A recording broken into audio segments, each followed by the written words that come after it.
झारखंड की हेमंत सोरेन सरकार ने अपने कार्यकाल के 3 साल पूरे कर लिए हैं और इस बीच पंचायत सचिव के सफल अभ्यर्थी पिछले 5 सालों से अपनी नियुक्ति की मांग को लेकर आंदोलनरत थे।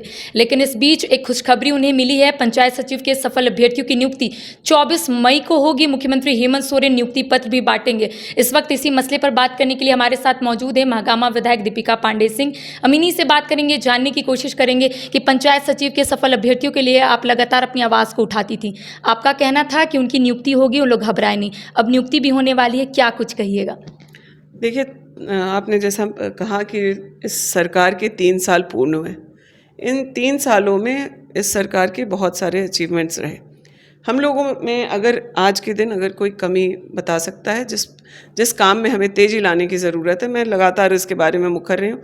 मुझे बोलने में कोई हेजिटेशन भी नहीं है। हमारे राज्य के युवा यहाँ स्थानीय लोगों के नौकरियों की बात कर रहे हैं और साथ ही साथ जल्द से जल्द उन्हें नौकरी मिल जाए, इसके लिए उनकी मांग लगातार रही है। उसके लिए आंदोलनरत भी हैं।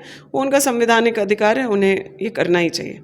लेकिन मेरा ये कहना है कि जो हमारे छात्र हैं वो विपक्ष का जो प्रोपेगेंडा या ये जो एजेंडा या एक जो नैरेटिव सेट करने का तंत्र है उसके शिकार ना हो। हम लोगों ने लगातार इस बात का दबाव अपनी सरकार पर भी रखा है, बातचीत के माध्यम से अपनी बातों को विधानसभा में भी उठा करके जल्द से जल्द नियुक्तियां करें। सरकारी नौकरियां तो हैं ही, साथ ही साथ 75% जो प्राइवेट इंस्टीट्यूशंस में, प्राइवेट ऑर्गेनाइजेशंस में जो लोगों को नौकरी देने की बात है उसको भी जल्द से जल्द लागू किया जाए। सरकारी नौकरियों का आप लोग देख ही रहे हैं, कुछ मसले कोर्ट में फंसे थे, उनका निदान कोर्ट के माध्यम से ही हो पाया। कुछ मामले जो नीतिगत फैसलों के चलते पिछले डबल इंजन की सरकार की वजह से परेशानी था, हम लोगों ने उसे सुलझा करके करने का प्रयास किया था। कुछ में सफल हुए, कुछ में हम लोग असफल भी रहे। इस राज्य के भावना के अनुरूप जो ओबीसी वर्ग के लोगों को आरक्षण मिल जाना चाहिए था या फिर 32 की स्थानीयता, ये सब की बात को लेकर के बात थी, उसमें जो है अड़ंगा लगाने का काम भाजपा ने किया है।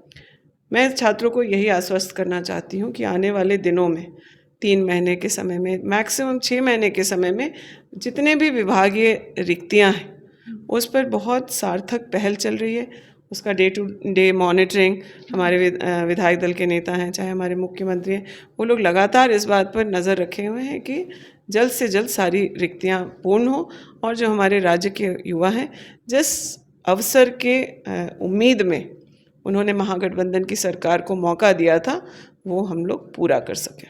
दीपिका जी, 8 सालों से शिक्षकों की नियुक्ति नहीं हुई है, इसको भी लेकर एक बड़ा फैसला है। मुख्यमंत्री हेमंत सोरेन ने ऐलान भी किया है कि अब शिक्षकों की नियुक्ति होगी। तो जो कई सारे स्कूल है जिसमें रिक्त पद है, जिसमें शिक्षक नहीं है, क्या उस अब स्कूल में फ़ायदा होगा? इस राज्य को देखिए आगे अगर लेकर के जाना है तो यहाँ के लोगों को, यहाँ के भविष्य को, यहाँ के बच्चों को सशक्त करना पड़ेगा और शिक्षा से बड़ा माध्यम दूसरा कोई नहीं है, ये हम सब जानते हैं। हमारे जीवन में अगर ज़मीन से आसमान का फ़र्क अगर किसी के भी जीवन में हो पाया है तो इस बात से हो पाया है कि उसने अच्छी शिक्षा को लिया और उस रास्ते पर चले। हमारे गांव ग्रामीण के जो बच्चे हैं, जो कमज़ोर तबके से भी आते हैं, उन्हें बराबर का अवसर मिले, इसके लिए हम लोगों की सरकार प्रयासरत है। आपने मॉडल स्कूल्स की शुरुआत करने की बात को देखी। इसके साथ ही साथ हम लोगों ने स्कॉलरशिप, बच्चियों को स्कॉलरशिप, ताकि उनको पढ़ाने वाले माता पिता को प्रोत्साहन हो। उन लोगों को देख करके गांव के अन्य लोग जो बच्चियों की शिक्षा पर ध्यान नहीं देते हैं वो भी अपने बच्चों को स्कूल भेजना शुरू करें। इन सब चीज़ों को हमने लागू कर दिया। इसके अलावा जो बराबर शिकायतें गाँव में होती कि पर्याप्त संख्या में स्कूल में शिक्षक नहीं है, तो उस कमी को भी जल्द हम लोग दूर करके चाहते हैं। एक तो उससे युवाओं को रोज़गार भी मिल जाएगा, दूसरे हमारे राज्य के बच्चों का यह भविष्य सुनिश्चित करेगा कि आने वाले समय में अच्छी शिक्षा, सरकारी स्कूलों में भी अच्छी शिक्षा प्राप्त करके वो देश विदेश और अन्य अवसर, जैसे प्राइवेट स्कूल्स में पढ़े बच्चे अपना रास्ता देखते हैं, उसी प्रकार से सरकारी स्कूलों में भी शिक्षा प्राप्त करें। 11 सितंबर 2022 झारखंड के लिहाज से बेहद खास दिन था, क्योंकि आप लोग 1932 खतियान के आधार पर स्थानीय नीति का जो विधेयक है उसे राज्यपाल के पास भेजे थे, लेकिन राज्यपाल उस विधेयक को वापस कर दिए, उनके वैधानिकता पर ही सवाल खड़े कर दिए थे। तो क्या सरकार एक बार फिर से विधेयक को राज्यपाल के पास भेजेगी, क्योंकि 1932 का जो मुद्दा है वो लंबे समय से चल रहा है और कांग्रेस भी इसको लेकर मुखरता से अपनी आवाज़ उठाई है। सिर्फ स्थानीयता ही नहीं बल्कि ओबीसी आरक्षण हो, चाहे सरना कोड का जो मामला है, यह लोगों को समझने की ज़रूरत है कि एक संवैधानिक प्रक्रिया के तहत राज्य सरकार और केंद्र सरकार चलती है। हमारी जो महागठबंधन की सरकार है वो संविधान का सम्मान करती है और उसी प्रक्रिया के तहत यहाँ से हम लोगों ने स्थानीयता की बात हो, चाहे आरक्षण की बात हो, चाहे फिर सरना धर्म कोड लागू करने की बात हो, इन बातों को प्रक्रिया के तहत केंद्र सरकार के पास भेजने का काम किया। लेकिन केंद्र सरकार की प्राथमिकता आज के दिन सिर्फ और सिर्फ वोट की राजनीति है। यहाँ के लोगों के भलाई से उनका कोई मतलब नहीं है। वो किसी भी वर्ग के साथ नहीं है, ना वो आदिवासी के साथ है, ना ओबीसी के साथ है, ना अन्य सामान्य वर्गों के साथ है। माइनॉरिटीज़ के बारे में तो उनकी क्या सोच विचार है इससे पूरा देश वाकिफ़ है।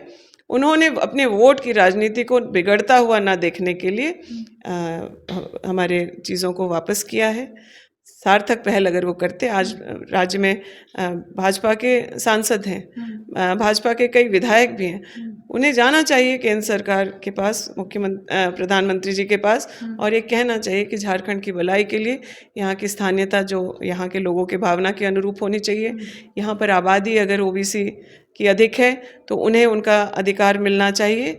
यहाँ के जो आदिवासी हैं वो अपने धर्म को संरक्षित करना चाहते हैं, वो अपने जो सरना कोड को लागू कराना चाहते हैं, उस पर सार्थक पहल करें, ना कि यहाँ के स्थानीय लोगों को बरगला करके, झूठ सच बोल करके, दुर्भावना से राज्य सरकार के साथ काम करें।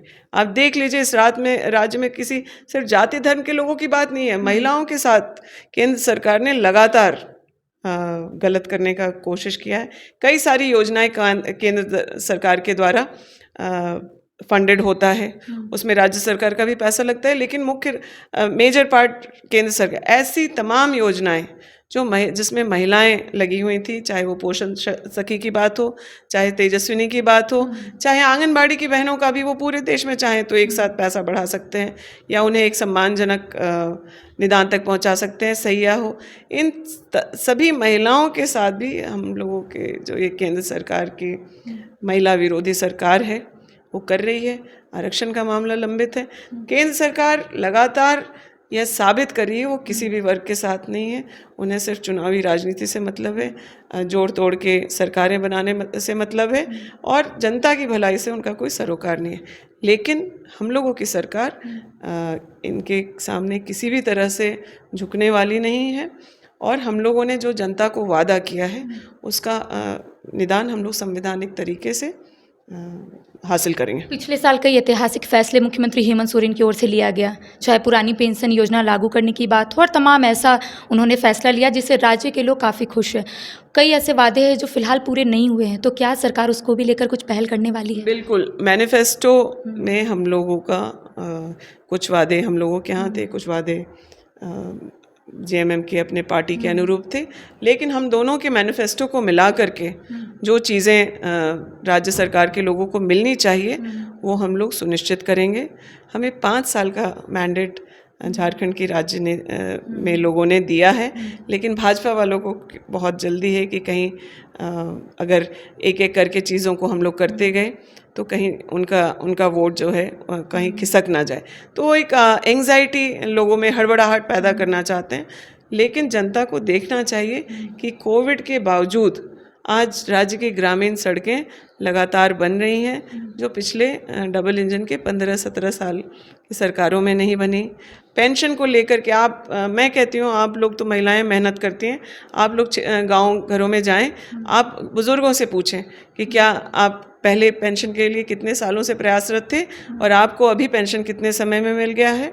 और इसी प्रकार से ग्रीन कार्ड बनाने की बात हो, चाहे मनरेगा के माध्यम से पलायन को रोकने की बात हो, महिला सुरक्षा की बात पर देखें आप, कहीं कोई घटना होती है तत्काल कार्रवाई होती है, तो ऐसी तमाम चीज़ें हैं। ओल्ड पेंशन स्कीम हमारे कांग्रेस के मैनिफेस्टो में था, हमने उसे लागू किया। कांग्रेस के जहाँ भी अन्य सरकारें हैं उन्होंने लागू किया, और इस प्रकार से और भी कई सारी चीज़ें हैं जो अभी पाइपलाइन में हैं। लेकिन इस वक्त प्राथमिकता हमारी युवाओं के रोज़गार को लेकर के है, उस पर बृहद काम हो रहा है। और एक पानी के लिए समस्या को लेकर के राज्य सरकार प्रयासरत है, उसका भी निदान आने वाले कुछ महीनों में हो जाएगा। तो राज्य में कई ऐसा मुद्दा है जो काफ़ी ज्वलंत है, लेकिन सरकार की ओर से लगातार दावे किए जा रहे हैं कि सरकार अपने सारे वादे पूरा करेगी। इसी को लेकर इस वक्त हमारे साथ बातचीत करने के लिए मौजूद थी महागामा विधायक दीपिका पांडे सिंह, जिन्होंने स्पष्ट रूप से कहा है कि सरकार तमाम चीज़ों को यहाँ पर देख रही है, सरकार प्रतिबद्ध है और आने वाले समय में युवाओं को रोजगार भी मिलेगा और कई ऐसे जो वादे जो पूरे नहीं हुए हैं उसको भी सरकार धीरे धीरे करके पूरा करेगी। फिलहाल मुझे दे इजाज़त, नमस्कार।